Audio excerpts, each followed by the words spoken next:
जय माता दी। हर हर महादेव।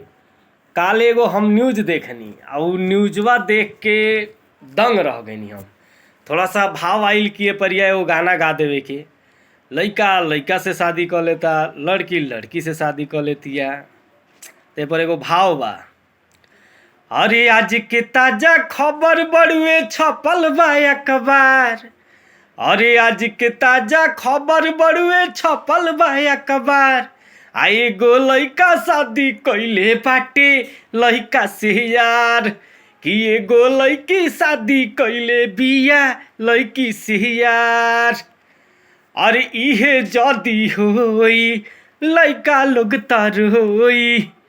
अरे इहे जदी होई लड़की लोग तर होई। आ तिलक नहीं चढ़ी कन्यादान नहीं होई। अरे तिलक नहीं चढ़ी कन्यादान नहीं होई। अरे ऐसन ममिला देख के हाका बाका बथानेदार। अरे के नइखे की जानत लड़की बाड़ी सो होशियार। एगो लइकी शादी कइले बिया लइकी से यार। आ एगो लइका शादी कइले बाटे अरे लइके से यार। अजब अजब लीला होता देख रे यारावा। आ गाँव में बतइहे जाके ई तू समाचारावा। अरे अजब अजब लीला होता देख रे यारावा। आ गाँव में बतइहे जाके ई तू समाचारावा।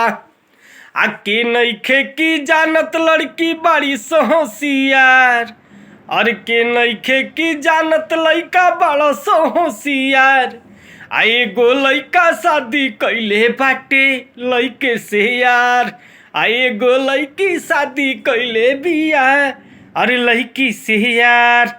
आज के ताजा खबर बड़ुए छपल बा अखबार।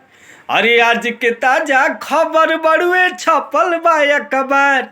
एगो लइकी शादी कइले बिया लइकी से यार।